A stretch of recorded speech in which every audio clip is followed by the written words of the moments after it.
Ал эми Абу Бакр радиаллаху анху исламды кабыл кылгандан кийин болду мен мусулман болдум деп жашынып жүрбөй, балким ал исламга даватты баштаган.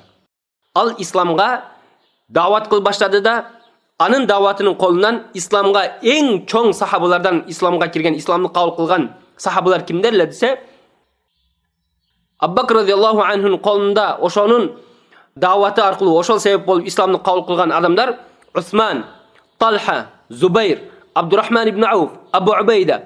Мына ушул сахабалар Пайгамбарыбыз саллаллаху алейхи ва салламнын шура дейли, ислам үммөтүнүн эң чоң шурада болгон, ошолар катышкан бул сахабилердин ою өтө кең, өтө бир маанилүү, өтө бир хикматтуу сахабалар болгондугу үчүн Пайгамбарыбыз саллаллаху алейхи ва саллам буларды шурага алган.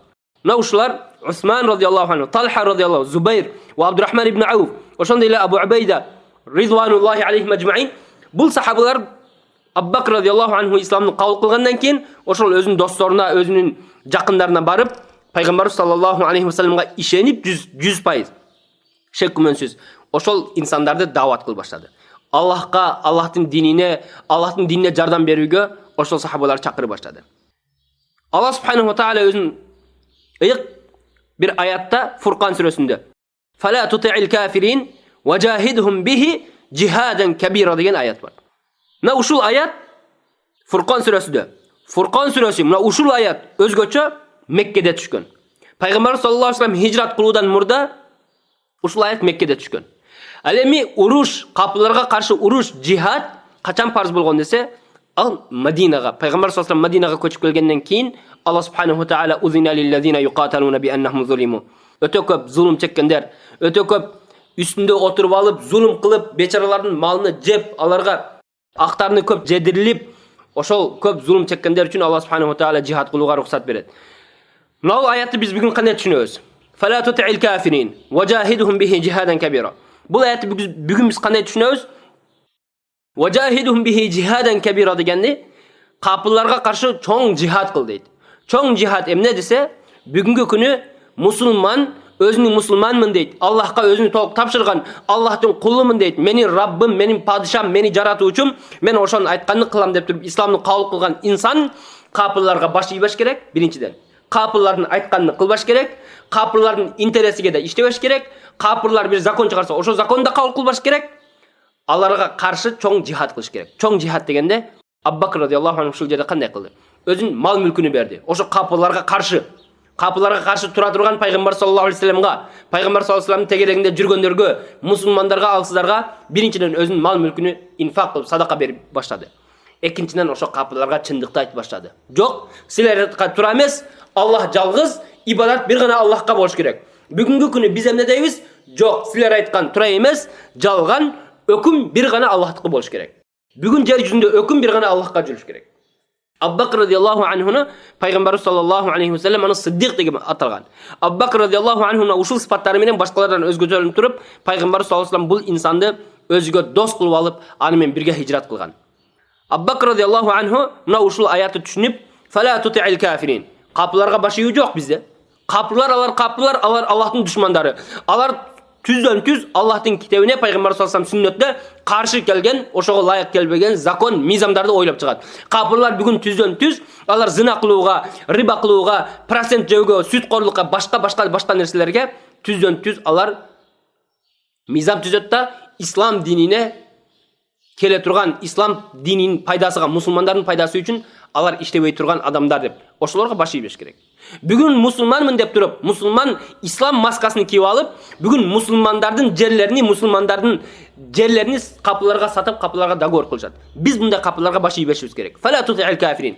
Мындай капыларга баш ийүү жок, аларга каршы чоң жихад кылыш керек. Аларга каршы чоң жихад кылуу, аларга чындыкты айтуу, аларды залым деш, аларды капыр деш, аларды ислам дини менен ойнобош, жана мусулмандардын эркиндей кылып, мусулмандарга мусулманчылык жашоо кылып беришин талап кылышыбыз керек. Пайгамбар саллаллаху алейхи ва саллам өзүнүн бир хадисинде "Афдалул жихад индаллах", эң жакшы жихад Аллахтын алдында. Аллах жакшы көргөн эң жакшы жихадтардын бир түрү султан, ошо бир залым падышага "Сен залымсың" деп ошого чындыкты айтыш. Ошол инсан бүгүн биздин көзүбүздүн алдында хижабка каршы чыгуусу, ошондой эле зина кылууга рухсат берүүсү, өзүнүн өлкөсүндө демократический, то есть Demokratiya kim kalasa taşka sıyınsın, kim kalasa butqa sıyınsın, kim kalasa Hristiyan bolsun, kim kalasa erkekке üylönsün, ayal ayalga üylönsün, kalaganını kılsın dep demokratiyаны койгондугу үчүн бүгүн имамдар, исламды кабыл кылган муаминдар, мусулмандар ошолорго чыгып айтыш керек. Сен туура эмес кылып атасың деп туруп. Биз ислам менен жашашыбыз керек. Ислам дини менен. Ислам дегенин мааниси ошол. Абу Бакр радиаллаху анху исламды кабыл кылды. Эч шек күмөнсүз. Капыларга каршы дават кылды. Ошо менен биргеликтеп Абу Бакр радиаллаху анху сахабаларды колунда жок бечара адамдарды, ошо колунда жок мискиндерди жардам берип, акчасы менен ошолор сатып алды капылардын колунан. Билал радиаллаху анху жана ага окшогон башка сахабаларды ошо мушриктердин колунан, капылардын колунан Абу Бакр радиаллаху анху ошолорду сатып алды. Абу Бакр радиаллаху анху Пайгамбар саллаллаху алейхи ва салламга жардам берүүдөн, ошону коргоого эң биринчи адамдардан болот эле. Абу Бакр радиаллаху анху дайыма Пайгамбар саллаллаху алейхи ва салламды коргоп, ошо дават ишинде Аллах жолунда жүрүүсүгө дайыма жардам берген инсандардан бири болгон. Биринчи инсандардан болгон. Күндөрдүн бир күндө Пайгамбар саллаллаху алейхи ва саллам намаз окуду. Ал намазыны капылар көрүп калып, ошо капылардын ортосунда Уқба ибн Абу Мутия Пайгамбар саллаллаху алейхи ва салламга Пайгамбар саллаллаху алейхи ва саллам намаз окуп атканда, ал Пайгамбар саллаллаху алейхи ва салламдын өзүнүн нерсинен чечип, ошо Уқба өзүнүн желегини дейли, мындай кийинип алган нерсесини Пайгамбар саллаллаху алейхи ва салламдын мойнуна байлап туруп Пайгамбар саллаллаху алейхи ва салламды буу баштады. Абу Бакр радиаллаху анху келип, аны түртүп, ал жака алып Пайгамбар саллаллаху алейхи ва саллам үстүнөн эмне деди? Атактулуна раджулан ай якула рабби Аллах ва кад жаакум бил байинати мин раббикум. Менин Раббим Аллах деген. Мен Аллахка ибадат кылам. Аллах үчүн ибадат кылам деп, ислам дини менен жашайм деген инсанды бүгүн силер өлтүрөсүңөр деди. Аллах субханаху ва таала жактан силерге далилдер менен келсе, исламда ушул нерсе бар экендигин силерге түшүндүрүп атса, силерге ал жакпайт, силердин диниңерге туура эмес келгендиги үчүн менин Раббим Аллах деген инсанды өлтүрөсүңөр дейт. Бүгүн мужахидтердин күнөөсү эмнеде? Бүгүн мужахидтердин күнөөсү эмнеде? Эгерде мен ислам дини менен жашайм деп туруп, эч бир законго каршы чыкпай, капырды да капыр дебеди. Капырга да каршы эч нерсе дебеди. Ошо өлкөдө жүргөн. Хижрат кылып Сурия жерине келип, капыларга каршы жихад кылып ислам менен жашайм деген инсандын күнөөсү эмнеде? Силер түрмө кыласыңар. Эмне үчүн аны кыйнап өлтүрөсүңөр? Бунун күнөөсү эмнеде? Эмне үчүн капырлар системасы бүгүн Россия келип урушуп атат Сурияда. Россиянын адамдары, Россиянын солдаттары, Россия, Путин башкасы толугунан түздөн түз келип ушул жерде мусулмандарды бомба борон кылып өлтүрүп атат. Эмнеге аларга эч кандай жаза жок да? Именно бүгүн ислам менен жашайм, мусулманмын деген, ислам динин коргойм, Аллахтын өкүмү менен жашайм деген адамдарды бүгүн өлтүрүүдө, бүгүн ошолорго каршы мыйзамдар, закондор ойлоп чыгууда. Силерге мусулмандар, муъминдер, ошо мужахидтер эмне күнөө кылды? Күнөөсү эмнеде? Эгер Раббим Аллах деп туруп Аллахка ибадат кылам десе, аны апарып түрмө кыласыңар. Абу Бакр радиаллаху анху Пайгамбар саллаллаху алейхи ва саллам ошондой көрүп, келип ушул сөздөрдү бакырып айтты. Атактулуна раджулан ай якула рабби Аллах. Бул капылардын системасы. Раббим Аллах деп туруп Аллахка ибадат кылам, Аллахка итаат кылам десе, аны келип кыйноо, аны өлтүрүү, аны ата-энесин баруу, башка кылуу. Атактулуна раджулан ай якула рабби Аллах. Аллах менин Раббым. Мен Аллахка ибадат кылам, Аллахтын дини менен жашайм деген инсанды өлтүрөсүңөр деп Пайгамбар саллаллаху алейхи ва салламга жөлөк болуп, ошого калкан болуп, ошону тосуп, Абу Бакр радиаллаху анху ушул сөздөрүнү капыларга ачыктан ачык айтты. Бүгүн кана эми ошондой инсандар? Кана ошондой минбар ээлери? Бүгүн кана ислам эркектери? Бүгүн кана ислам аалымдары? Бүгүн кана ислам уламалары? Пайгамбар саллаллаху алейхи ва саллам мураскалары, Пайгамбар саллаллаху алейхи ва салламдын сүннөтүнөн, Аллах субханаху ва таала китебинен алган илимдүүлөр кана? Минбалларга чыгып капыларга каршы атактулуна раджулан ай якула рабби Аллах, Раббим Аллах деген инсандарды өлтүрөсүңөрбү? Эмне үчүн өлтүрөсүңөр деп айта турган эркектер кана? Кана амсал Абу Бакр радиаллаху анхуга окшогон инсандар кана? Абу Бакр радиаллаху анхунун жолуну жолдогондор кана? Эмне үчүн бүгүн эч ким үн чыкпайт? Сурияда канчалаган жаш балдар өлүп кетип атат. Акса мечетине капылар кирип алып, ичине адамдарды автомат менен атып өлтүрүп кетип атат.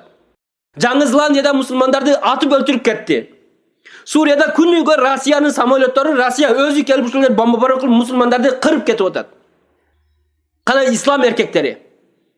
Кана силердин жүрөгүңөрдө ислам нуру, ислам намысы кана?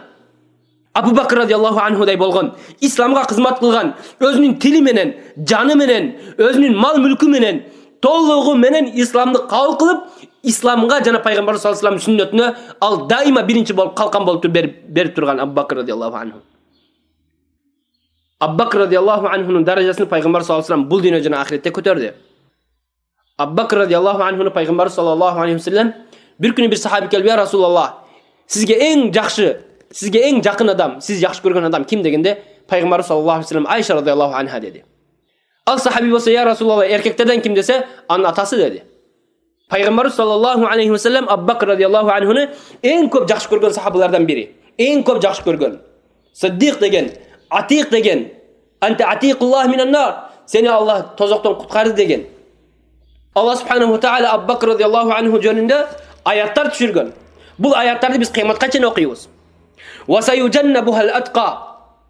Atqa degen lakaptı Allah subhanahu wa ta'ala Abu Bakr radıyallahu anhu'ga berdi. Allah'tan en köp korkkan, Allah subhanahu wa ta'ala dinni toluk kabul kılgan, Allah'tan Allah barganda emne dep cevap berem dep turup takvaçılıktın en büyük derecesine jetken.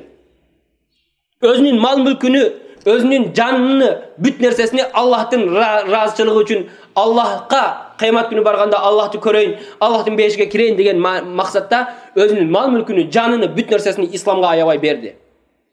Eğer de bugün siz mal mülkünüzden, sizdeki bar nerseden, uvaktınızdan, dualarınızdan, tilinizden İslam ümmetiga, musulmanlarga jardam tiyibese, anda kaçan tiyet?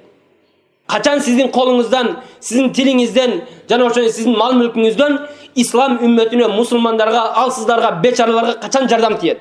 Eğer de bugün jardam tiyibese. Peygamber sallallahu aleyhi ve sellem hadisinde musulmanга bir tuğan. Musulman bolgondan keyin ekinci musulmanды jardamsız taşlap koyboyt deydi. Ana hiç kaçan zulüm kılbayt. Eğer de kaysıl bir musulman ekinci bir musulmanды jardamga muhtaç bolup turgan kezinde jardamsız taşlap koya turgan bolsa, jardamsız kaltıra turgan bolsa, erten kıyamet günü oşol insan Allah'ın jardamına muhtaç bolup turgan kezinde, Allah maga jardam berse, Allah meni rahim kılsa eken dep turgan kezinde, Allah subhanahu wa ta'ala oşol insanlığı jardamsız taşlap koyatken. Allah bizi oşunda da saktagan bolsun.